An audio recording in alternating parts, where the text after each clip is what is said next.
Yes, sir. We back with another episode of Full Profits Podcast. Today, my guest is Vashawn Champion. How did you get that name, my guy? Is that your actual name? Yeah. I was born with that name. The whole family got that name. Yep. That's crazy. That's crazy. So you got to be good, bro. I gotta live up to it. Yeah. Yes, sir. All the way through, 100%, 100%. So tell me where you from. I'm from Dayton, Ohio. Yes, sir. Yes, sir. You ever heard of a group called? I forgot the name of it. The Dayton Family. Are they like a singing group or something? It was a rap group. Rap group? Yeah, Nah. early in the 90s. They used to make some real hardcore gangster music, bro. Nah, I ain't never heard of them. Okay. All right. That's before your time. I'm in my 40s, bro. I'm in my 40s. You still a baby. So tell me what got you into boxing? I ain't had nothing else to do after high school. I was watching YouTube, and then Floyd Mayweather he came on, and he was fighting Conor McGregor, and then I just loved what I saw, what Floyd was doing with him. You know what I'm saying? Breaking him down to sweet science. So after that, I had called a gym, ended up going to that gym, and taking the baby steps and learning as I went. Okay. Okay. So you definitely are really involved in learning the fundamentals and the technical side of boxing.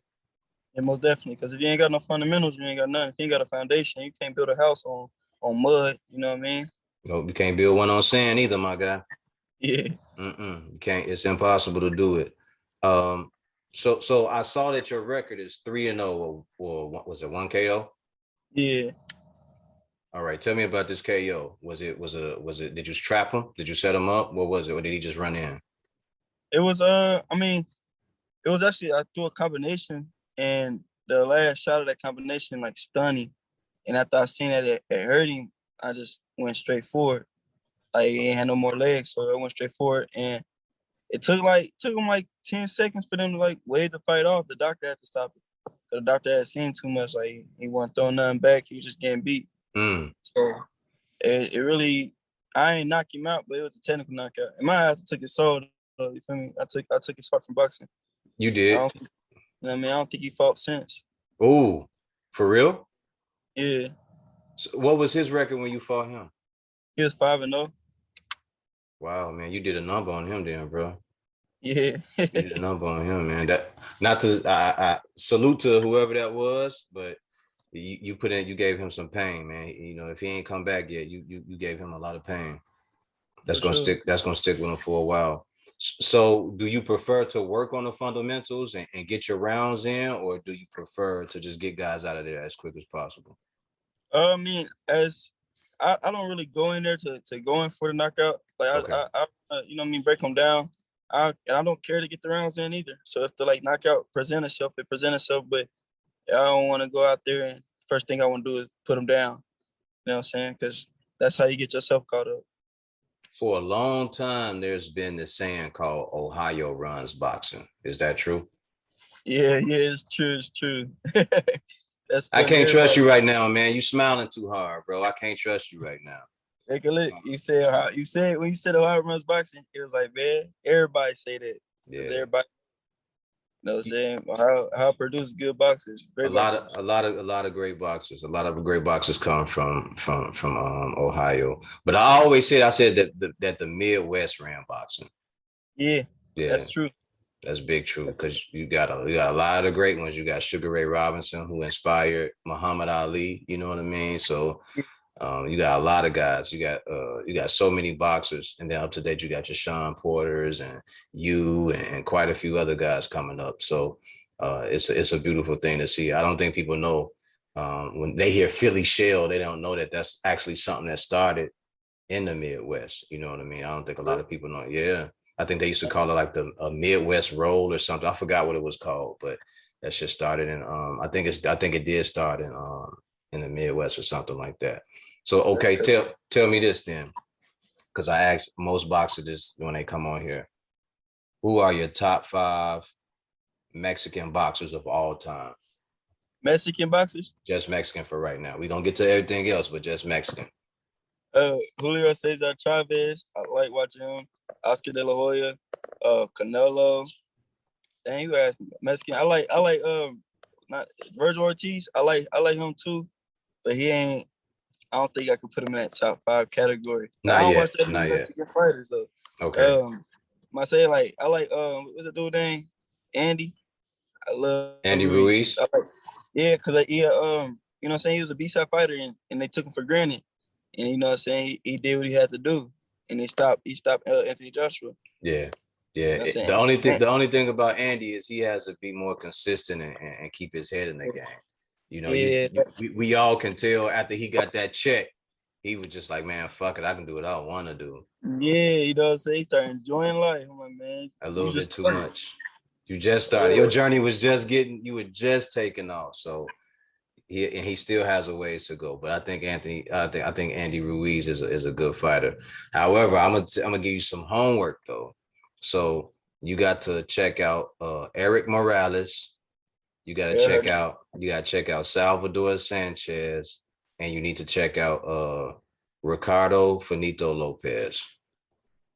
That sounds. I mean, I think I just watched the video. I was watching the video. Somebody, I think it was Ricardo, because the defense was like tremendous. Mm-hmm. So I think that's who it was, Ricardo.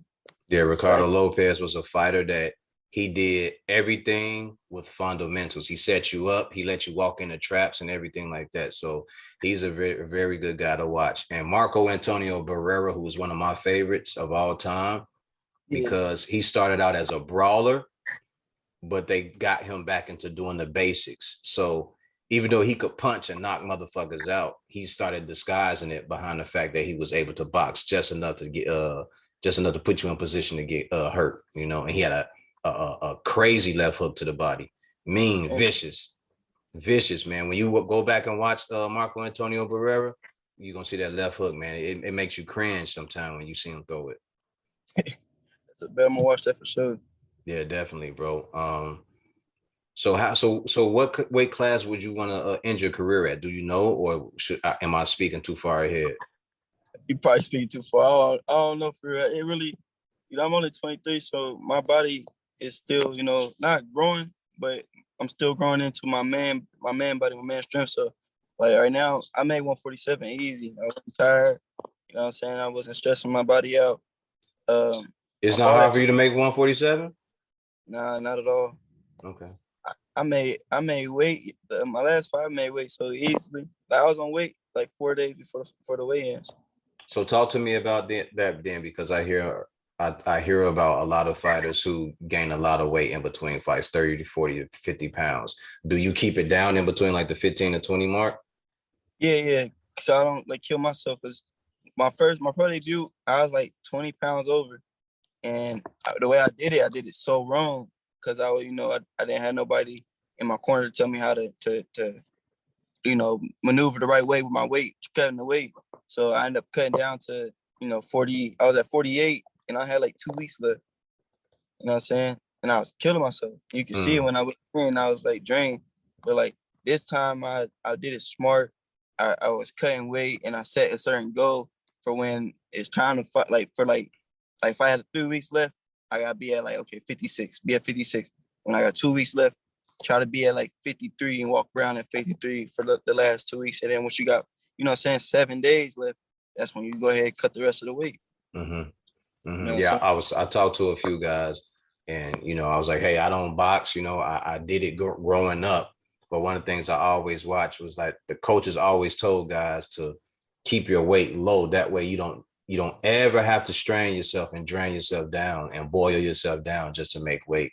And even today, I still see guys that do that. And it's like, you're not really having training camp when you're doing that. You're having fat camps. Yeah. You know what I mean? So, yeah. So I would be in the gym, even like in Chicago, when you go to certain gyms and you see the guys in there and you see them in the sweatsuits, that they got the spa suits on and everything. And you looking at them like, all you had to do was just keep your weight down and stay disciplined. But some guys think that they can just drain all that weight off of them. And it's hard, man, because it gets to a point where you cutting muscle and you're trying to squeeze the last bit of water about your system. And it's hard to do that after a while. Yeah, definitely, man. So go ahead. I said, I try I ain't put the sauna suit on until like a week and a half away from the weigh-ins. I try because where I train in Philadelphia, at Philly 101, it be hot in that gym. Like it's burning up, you know what I'm saying? So I sweat a lot anyway. So you don't even need to put it on. For me, I sweat like a motherfucker, bro. I sweat bad. So like when you in a gym that's hot, and I don't think people understand is being in hot gyms is really good for you though. Yeah. It also helps you like when you under those bright lights, it's the same thing. So, but it also helps you get that weight off and keeps you in good condition. So tell me, what other fighters do you watch or study when you're in your own leisure time? I actually watch. People probably would be like surprised that I say it. I watched Gervonta Davis because people say I say they surprised because he's smaller and he like a shorter fighter than I am. He fights inside, but his uppercuts is so sneaky, and he's a very like tricky fighter. So I like watching him.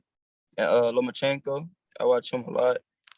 Jerron Ennis, I train with him, so he was before I even met him, I like admired his style. So I watch him a lot, and so I focus on switching. Cause I switch to Orthodox too, and he switches tremendously very well.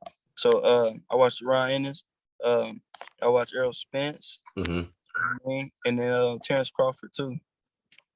Okay, man. You need to put some of the old school guys on your list, man, so you can. I do. That was my top 5. I watch like Tommy Hearns because Okay. everybody be like, he built like Tommy. You know what I'm saying? 'Cause I'm 6'1". Yeah. I saw that. I was like, damn, he's 6'1", making 147. Yeah. So I watch Tommy a lot. Make sure you check out Pernell Whitaker too, man. Yeah, for sure. I'm already hip about for Pernell. Yeah. He from that DMV area, from the East Coast. So he that's legendary right there. Rest in peace to him as well. One of the things that everybody is talking about now is about, as you mentioned, Boots Ennis. Do you think that if as soon as those guys leave, or just right now, he is the better welterweight? Yeah, I ain't gonna lie. I was watching Errol Spence in his media workout. It like some of the stuff he was doing is like Boots can capitalize on that. But I feel like that's probably why they ain't even trying to get that fight set up. Cause Boots got 30, almost 30 fights. I don't see why. You know what I mean? But they scared of him. You know what I'm saying? He the boogeyman. Yeah, I heard that a lot. I was actually listening to a conversation somebody was having, and the guy, he said he spars with Boots off and on, and he said I never been with a guy that fights at 147, but he hits like a light heavyweight. Yeah. and he was like, he hits like a light heavyweight, but he's fast. He's faster. Like he can get down to 130 or something. Like it's like fighting a guy like that. Yeah, he fast as shit, man. That dude quick and powerful. Yeah, I was like, this dude is really a problem, man. And when it's his time, I don't see much of anybody being in his way. There's nothing like, as far as 147, like there won't be much of nothing in his way. Did you hear the comment that Tim Bradley said that Bud Crawford would knock him out? Yeah, but like when I heard that, Tim Bradley, some of the stuff he be commentating, Bozy said it. That's Jerron's dad, Bozy. He had said I don't think it was Bozy, it was L. That's his assistant trainer.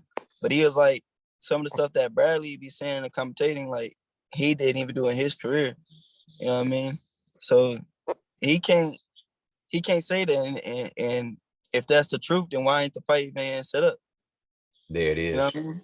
Because if that's a fact, then you know what I mean. Shut the mouse mouth up. You know what I'm saying?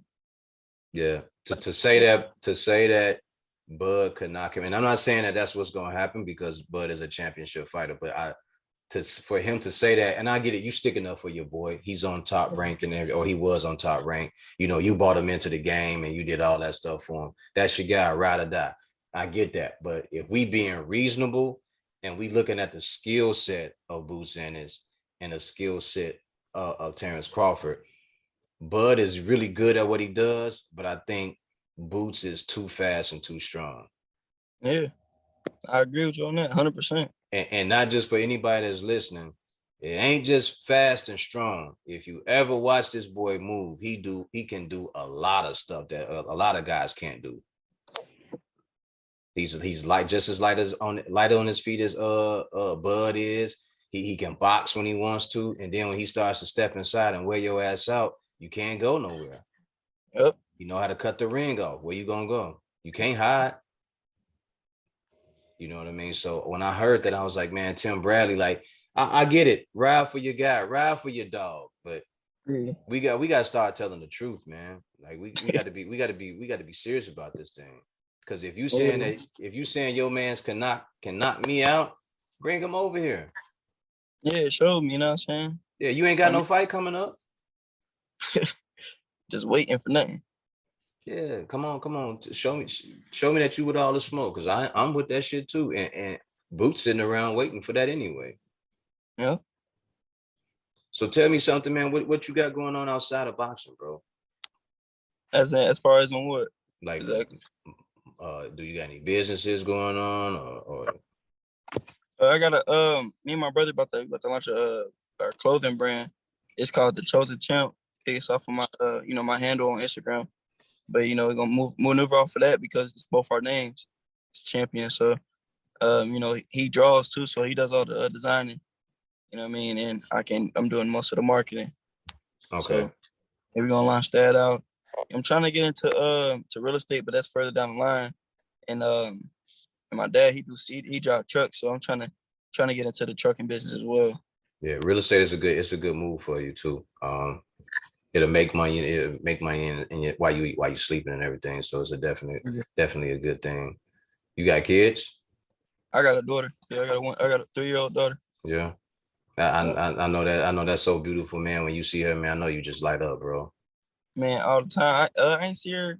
I didn't get to see her for a whole month and a half when I was out there training in Philly. Because I stay in Philly. She stay here in Ohio. Okay. So, you know what I'm saying? When I got to see her, man, I was so excited, geeking for real, man. Like, I ain't seen my baby in a minute. She was excited. How old is she? Oh, my daughter? Yeah. Oh, she's 3. Okay. Oh yeah, so she talking and everything, bro. She know like, yo, where my pops at, man? Yeah. You ever get a chance to spar with Sean Porter or like Kelly Pavlik? Nah, I ain't never got to spar with them. I was supposed to get into Sean Porter's camp. It was in the works, but it was too late into his camp to actually join into it. Because my manager, Freeway Rick Ross, he had the connection with Coach Kenny, his Sean Porter's dad. He had the connection with him, and he had one of his fighters in the camp. And then he asked me if I wanted to join. So, but it didn't end up happening. So as of right now, though, with the camp I'm in with Boots, that's even better. Yeah. I bet it is, man. Yeah. Look, you got to be learning a lot in that camp, bro. Hell yeah, man. My whole style and my game done changed. My mindset changed. You know what I'm saying? You gotta go in, and when you go in there, Boots, he make you think, Yeah, you gotta be on your A game every time. Yep. Cause and Boots is hungry, man. You can hear it and you can see it in him. He hungry as shit. Like he want it. Yep. He want it. Like it's been a while since I've seen a guy like that who really wants everything on the table. Who really want to eat. Yeah. Yes, sir. I hope, man. It's good that you in there with him, man, and you getting to see how he maneuvers and he boxes, and you picking up the little nuances and everything. You need that. You need somebody to push you and inspire you while you on your journey through boxing. Yeah, for sure. Man, so what was I gonna ask you? All right, your top 5 boxers of all time, not Mexican. Your top 5 boxers of all time. 5. Yeah. I like the Kings, the 3 Kings. 4 Kings. 4 Kings, my fault. I don't know why I said 3, but Tommy, Hagler, it was Hands of Stone. Yes, sir. You know what I'm saying? Roberto Duran. Yeah, Roberto Duran and Sugar Ray Leonard. Yes, sir. I watch all 4 of them, and to finish it off, I gotta go with Muhammad Ali. Muhammad Ali. All right.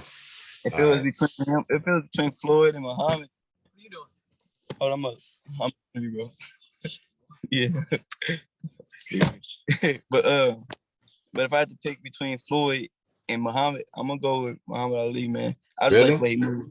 Yeah, I like the way he don't just, he don't stay in one place. He move around. Oh, that's my fault. You good. But I like the way he, he maneuvers and how he entertains while he fights. You know what I'm saying? Yes, sir. So what he did was, I don't know if you know, but he took Sugar Ray Robinson's style early on, and he said, "I'm gonna do that." He said, "Because there's no one at my size that could do that for 12 rounds, 15 rounds." So early on, yeah. So what Sugar Ray Robinson did was he figured out that if he stopped moving the way Muhammad Ali moves, yeah, he could sit down on his punches and he could knock people out. Not only could he knock people out, but he could have more reserves in his tank later on in like the 12, 13, 14, and 15th round. So he had a lot more energy and a lot more endurance and stamina to do more. So he stopped doing that. But what Muhammad Ali did was he saw that and he was like, I'm gonna take that and do that shit as a heavyweight. And no, crazy. Yeah, that's what they said. It was like, you can't do that for 15 rounds, champ. He said, you can't do that for 15 rounds. And he said, watch me. So now you know where that partially comes from. A little history in the game. Gotcha. Yeah, most people. I thought you'd have said Floyd Mayweather though. Not like I love Floyd Gang, you know what I'm saying, but I had to go with Muhammad Ali, the old generation, because that's who Floyd learned from. Mm-hmm. Facts. You know what I'm saying? So he put all them together. You know what I mean? Oh yeah. So two of my favorites is Marvin Hagler and Roy Jones Jr. I knew he was gonna say Roy. I love Roy too. He flamboyant for sure. Man, Roy was a problem, man. Like you couldn't, if you made a mistake, he always capitalized on it. Yeah, definitely. But he was like a magician in that mud. Yeah, and then on top of that, he got you to make mistakes along the way. Like he would sit in front of you, he would throw jabs or make it look like he about to throw another jab. And then when you tried to come with like a counter or overhand right, he would always catch you. You know, Roy was a bad dude in his prime. I don't think there's too many other guys that could beat him in his prime. Yeah, I don't think so either. Yeah, I love Roy, Marvin, and Marvin Hagler, man. Those are two of my favorites. Mm. Hell yeah! If you're ever watching and you want to like put a style, because that's who, when you look, at least for me, when I see Boots, when you brought him up, I was like, damn, Boots reminds me of a little bit of Marvin Hagler, Roy Jones, Sugar Ray Leonard, you know, all wrapped up in one person. Facts, because he do. That's what Roy Jones said too in an interview. He said he reminded him of him. Okay. What interview was that? I don't know. It was I seen it on Instagram. I don't know if it was that on YouTube, but I seen it on Instagram. I think it was called Supreme Boxing. It's their Instagram page. Okay. And he was talking about it. Yeah, I'm gonna have to check. I'm gonna have to find that and check it out, because when I be looking at him, I'm like, yo, this boy different right here, man. Yeah. Yes, sir. So who is there anyone else you would consider boxing with? Sparring, I should say. I spar anybody, to be honest. Yeah. I love working, you know what I mean? Yeah, that's why I love to do. So whoever, for real, you know what I mean? Just like how I got to spar with Boots. You know, it was Brother Pond. Freeway asked me, he said, you want to work with Boots? I'm like, yeah, that'd be an honor to do that, you know what I mean? So Errol Spence, I'll spar Errol Spence. Everybody's, all the top fighters, I love to spar them. So that's the only way you're going to learn. Yes, sir. Yes, sir. You know what I mean? Yes, sir. Absolutely, man. I think that, like you said, that's the only way that you can get better, and then you learn something, especially if you get a chance to sit around them and just talk to them and pick their brain about fighting and how to move and maneuver and everything. Yeah. So how long do you think you can stay at 147? So I don't even know. That's a good question. I'm pretty sure I got to get 2-3 more years out of it, maybe more. Okay. How many more fights do you think you can do this year? We getting some working up right now, but I'm trying to get at least 5 to 6. Okay. Is it under Rick Ross promotion, or is it under something else? It's probably gonna be under another promotional card. Okay. Man, make sure you get them fights in, bro. You gotta keep learning in the ring and getting all that experience. Have you ever thought about going to Mexico and getting some work done there? He spoke on it before. You know what I mean? I don't care who I fight, as long as it's 2 people, pair of gloves, and a ref in there and a bail. That's all we need. But if we gotta go to Mexico to get some work, I'm definitely down to do that too. You should try it. I'm not saying like definitely do it, but go down there, check it out, and see what's to it. And maybe you might want to get some of them fights down there. Build your record up, learn how to fight. That Mexican machismo dealing with them hard boiled fighters. Get Yeah, some of that experience down there, and then come back. for sure. Yeah. That sounds like a move. Yeah, I know Devin Haney, because he couldn't turn pro at like 15, 16 years old. They sent him down there. Yep. And he was just racking up wins while he was there. Who you got for that fight? Kambosos versus I ain't gonna lie, I got Devin. I got Devin too, bro. It ain't even because he black, but you know what I'm saying. I think stylistically, he's better than Kambosos. Yeah, absolutely. Like Kambosos, Kambosos is gonna give him a problem for sure. Let me say this, because there are a few people who heard me say this, and I'm telling you now. I said that Kambosos was gonna beat Teofimo. I said that. For real? I said that. I got homies that'll tell you that bet against me and I won. I was like, I told y'all. I was like, all that dancing around and all that pump faking on the camera lets me know that you're not focused. It lets me know that you ain't in there putting in the work. You know what I mean? Then they came out and said he was having a problem. Later on, he was having a problem with his lungs or whatever. But when you sign that contract and you go in that ring, you know what you were doing. Don't nobody care. Because if you would have died in there, wouldn't nobody like, oh, get him out of here then, okay, cool. We're gonna mourn him for a little bit and we're gonna move on. You know what I mean? Like that wouldn't have stopped nothing. But I picked Kambosos to win that fight by 12-round decision. I did not believe that Teofimo was focused on that fight. He kept talking about what's my man name? Not Loma. Josh Taylor. He kept talking about Josh Taylor. He kept talking about fighting Tank Davis. And you got this boy right over here who been living in America, left his family, and he been in the gym. You done postponed the fight. What, 3 times the fight got postponed? And he was focused, and he started laughing and sending out messages. He's like, I know you're not focused and you're gonna lose this fight. I was like, yeah, that's it right there. That's all I needed to hear. And he went out there and he boxed this man's head off, man. and then I feel like Teofimo came out and he just tried to power punch him into being scared. You know what I mean? Yeah. And when it didn't work, he was stuck trying to box, and he got his ass, like boxed out the gym. And he said, I want to fight. And then George was like, yo, look at your face though. Yeah. You think you want to fight? Go look at your face. You know what I mean? So it pays to make sure that you focus on your fighter and stay disciplined on the person that's in front of you, because that's what matters. Even if the person is a bum, right? Or you think they're a bum. We seen Hassan Rockman, right? Go in there and catch Lennox Lewis cold turkey because he thought he could just slack on the guy. So it happens. We seen Buster Douglas catch Mike Tyson cold-blooded. You got to stay focused on the task at hand, man. Everybody in boxing is a viper. They're a snake. They trying to bite. Everybody's a wolf. Everybody's a tiger. They trying to get you. So you got to stay focused on the guy in front of you. I got Devin. The only way Devin don't win that fight is if the judges just go, yeah, we just gonna hand it to Kambosos. Right. I got Devin all the way. And it ain't, like you said, it ain't got nothing to do with being black. It got all to do with the level of skill.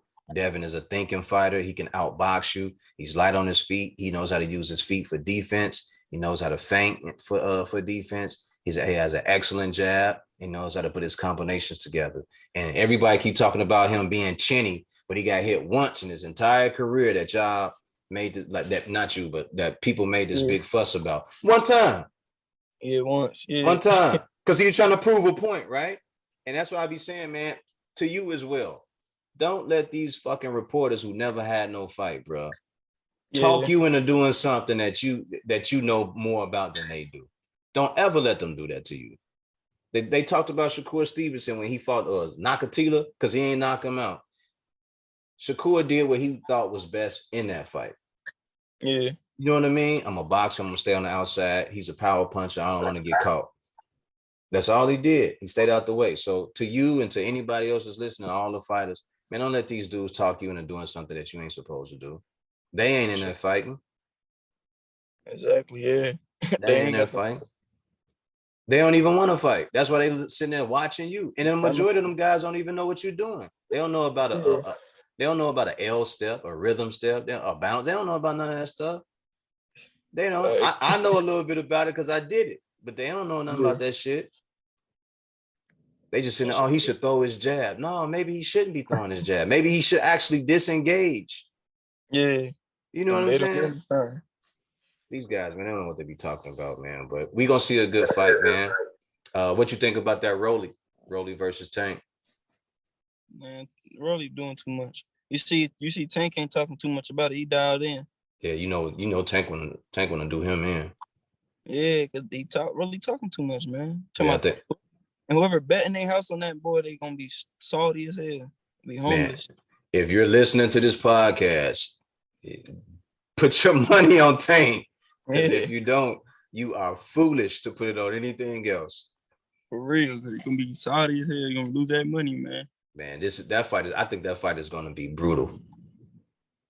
I honestly believe that fight is gonna be brutal. I think it's gonna get bad. I think he's gonna scar him up and then get him out of there. Yeah, I feel like that's messed up. Why would he want to take that fight anyway? Out of all the fighters that Tank could have fought, Floyd said, fight Rolly. I don't know, man. I think it's some bad blood between them. Yeah. Rolly's good for talking. You know, he's good for selling the show, like this other dude, Blair Cobb, that got knocked out a couple weeks ago. Yep. I'm gonna say Blair, he from Philadelphia, so we hear a lot about him. So, but here's my thing with that guy. All right, you're 30-something years old with 15 fights. There are a lot of guys earning their way in the ranks the same way that you should. And if you're gonna talk like that, you got to put on a show. Back that up, yeah. You got to back it up. You can't go out there and then get your ass blown off the fucking gym. You know what I'm saying? Looking like a bobblehead dog. Yeah, and for real. Getting your shit knocked all around the ring. You know what I mean? And like they say, what you do in practice is gonna show up in a fight. So that rhythm bounce that he was doing, he got caught in that shit. You know what I mean? And when I saw, I was like, oh, you keep doing that, dude gonna catch you. Yep. Yes, sir. Yes, sir. So tell me about growing up in Ohio, man. How was life growing up in Ohio for you? It was not like as rough as you would think. You know, I grew up in Dayton, Ohio, which is it's like a bad area. You know what I mean? It's a lot of heroin addicts, shootings. It's just not like Chicago at all, but it's damn, you just gonna diss my city like that, bro? I'm not dissing your city. Now listen. So look, like where I'm from, like they call it, they be trying to call it like Dayrac. Back in the day, they used to say Dayrac, but I was like, we ain't close to Chicago. You know what I'm saying? But it's bad. But where I went to high school at, I went to high school in the suburb. My mom tried to keep me out the way, because when I went to like Dayton public schools, I kept getting expelled, getting into trouble, getting into fights. So she moved me out to the suburbs to where, you know, you get in trouble. You know what I'm saying? The law gonna really be getting involved, you know what I mean? And I try to, you know, and sports was the only way, you know, to keep me focused. And that's how I maneuvered when I was in high school. I was a 4-sport athlete, and I loved doing it. And that's why I picked up boxing, because I was an athlete. What I'm gonna do, pick up a job? I'm be wasting talent, you know what I mean? Absolutely. And let me say this though, man. If you never been here, Chicago really ain't that bad. I've been to Chicago. I'm about to say, yeah, I went to Chicago. We went downtown. I think we went to Little Village. Okay. Went to Little Village too. You know what I'm saying? I've been there, I think, one time. Yep, went down there with my baby mom. Yeah, man, Chicago's a good city to be in, but every place has their bad spots. Yeah, every place got their bad spots, you know. And the small occasions where that shit happens downtown, in the downtown area, it only happens because you got enemies meeting up. You know what I mean? And when they see each other, it's on site. So it's on site for sure. Yeah. Yeah. So I mean, but Chicago ain't that bad, bro. Like if you get with some people or you link with me, we can go a lot of different places around the city. It ain't like what people think it is. It's just that in those small pockets of the city, they active. You know what I mean? They really with all that shit. Yeah, they get straight to it.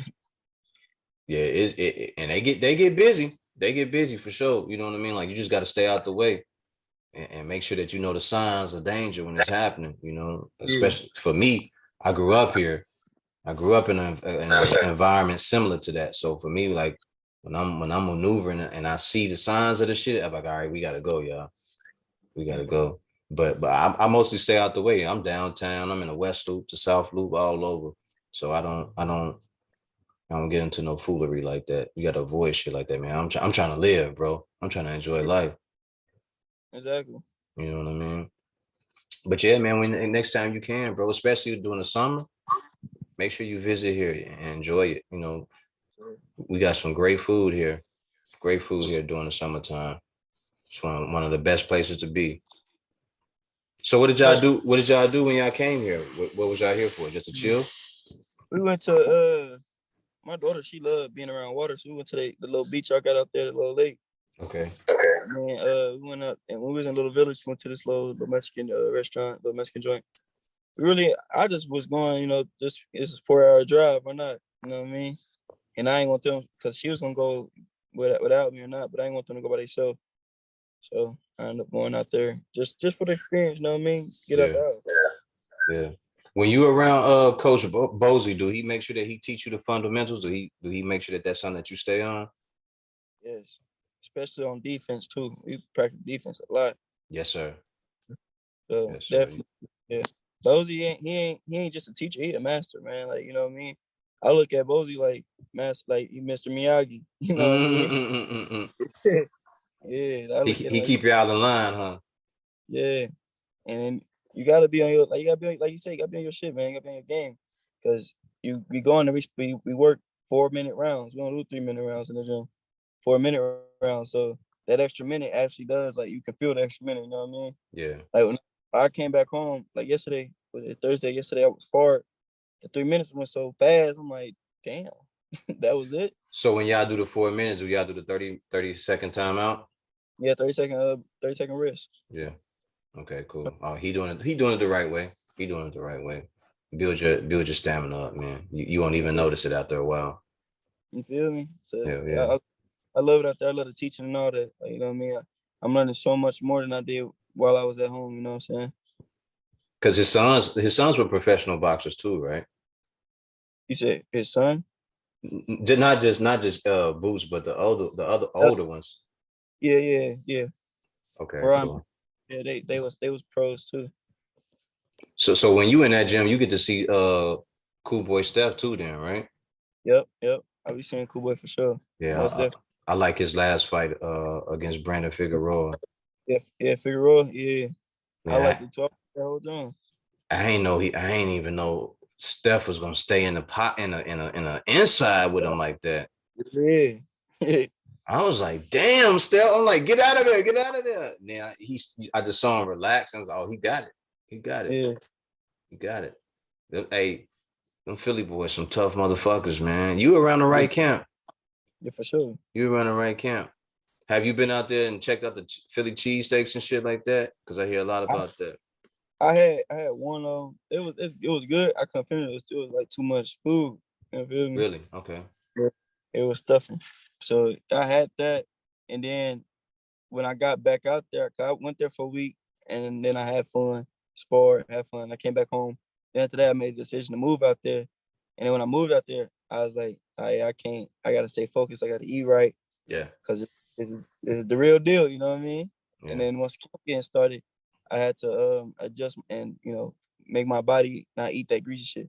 I ain't even. I think the first time I had red meat was like 2 days ago. I ain't red meat in like a month and some change, so I was scared to eat red meat. Really? Just Yeah, because you had been away from it for a while? yeah, it was just like how when I cut off pork, I don't eat pork no more. It was off of the fact that I wasn't eating pork for like 2 months. I'm like, damn, I can't. I'm scared to eat it now because it's gonna not sit right. You know what I'm saying? Yeah, you got to be careful of that, especially when you're doing that when you're in boxing.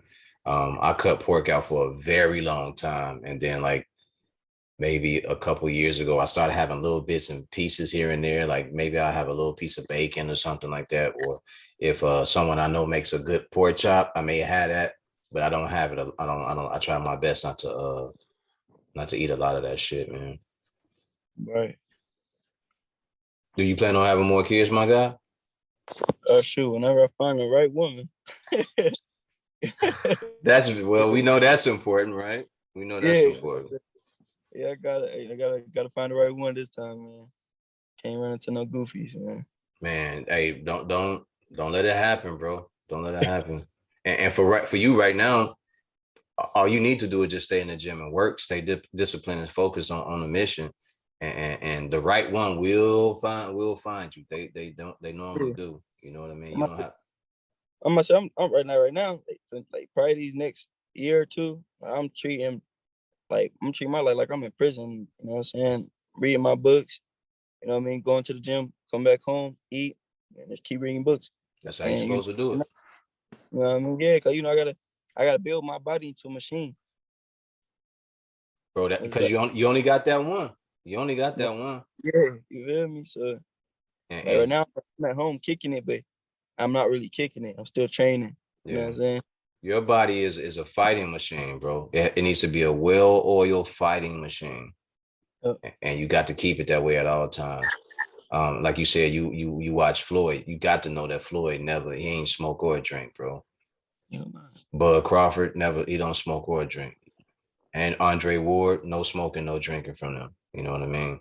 And these guys are world champions, stayed at the top for a while, you know. What did you say? I heard you say something. I forgot. I had it in my mind and I was gonna ask you a question about it. But my next question was, if you could sit at a dinner table with any group of fighters, who would it be? You could have like 3 to 4 guests. 3 to 4 guests. I had to say, ain't gonna lie, I had to ask people that's around my age. Okay. Like, you know, Jerron, Ryan Garcia, Tank, you know what I mean, Devin Haney, like them four. Like I have to sit with them because I'm trying to get in. You know, I can talk to, you know, Floyd and them, but they already there, you know what I'm saying? But Jerron, Ryan Garcia, you know, Tank, Devin Haney, they on their way to it. Mm-hmm. So I want to know what they have to go through because they're my age and how they're able to handle it being young with all this, you know, publicity, you know, people, you know, trying to take pictures with you, and you trying to stay focused training, and you're young, you know what I mean? You're a kid. Like, we're still kids. Yeah. I heard you say that you're reading books. What books are you reading? Right now I'm reading The Richest Man of Babylon. I'm reading that book, and I read As a Man Thinketh, and then Think and Grow Rich. There's 3 books that Rick Ross put me on to. He gave you the right books. He gave you the right ones. He gave you the right ones. Yep. Read those, and then what's the name of this book? I forgot the name of it. I have it here. I don't forgot the name of the book, but I forgot the name of this book, man. I refer to people sometimes. It's not a big read. It's maybe like 120 pages. Oh, it's called Warrior of the Light. Warrior of the Light. Yeah. It's really just a book of affirmations. That's all it is. Like, you know, a warrior knows when to fight and when not to fight. A warrior knows when to be silent and not to be silent. And then he gives you like these parables and stories throughout the book that that give you lessons from it that you're supposed to take from it. So Warrior of the Light it's a really good one. I enjoyed it. I'm gonna check that out. Yeah, definitely a good one. All right, my guy. Anything else you want to add on to it or ask me or anything like that? I mean, for everybody that's listening in the audience, you know, they can follow me on The Chosen Champ, you know, THE.chosen.champ. Yes, sir. I did not know that his real name was Champion. That's crazy. You gotta live up to the name, bro. You gotta live up to the name. I can't wait to see you back in the ring, man, and start letting me know when you got upcoming fights and shit and where I can check them out, bro. Got you. That's a bet. Yes, sir. Ladies and gentlemen, this is another episode of Full Profits Podcast. Remember the mission statement: when you're striving for greatness, God never puts you in the driver's seat if it's taken. Appreciate you, bro. Likewise.